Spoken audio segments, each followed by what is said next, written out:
অনন্ত করুণাময় পরম দয়ালু আল্লাহর নামে আরম্ভ করছি।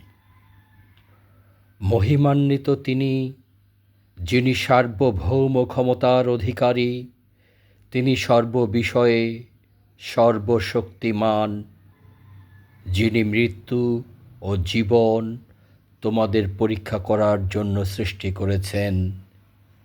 কে তোমাদের মধ্যে কর্মে উত্তম?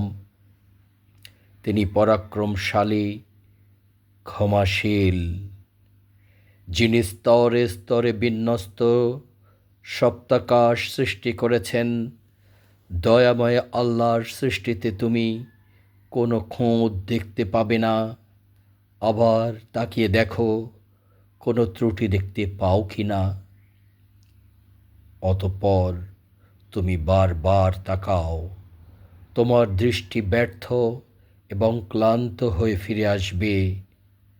আমি নিকটবর্তী আকাশকে সুশোভিত করেছি প্রদীপমালা দ্বারা, এবং ওদের করেছি শয়তানের প্রতি নিক্ষেপের উপকরণ, এবং ওদের জন্য প্রস্তুত রেখেছি জ্বলন্ত অগ্নির শাস্তি।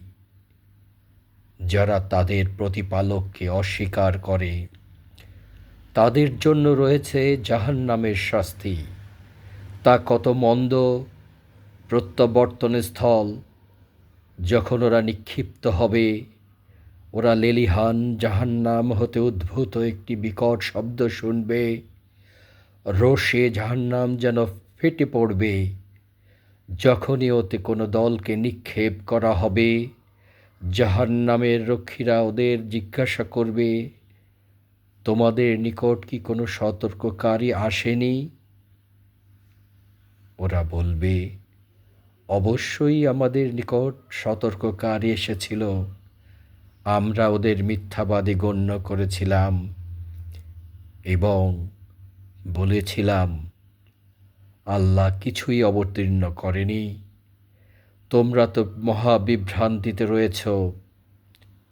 এবং ওরা আরও বলবে, যদি আমরা তাদের কথা শুনতাম অথবা বিবেক বুদ্ধি প্রয়োগ করতাম, তাহলে আমরা জাহান্নামবাসী হতাম না।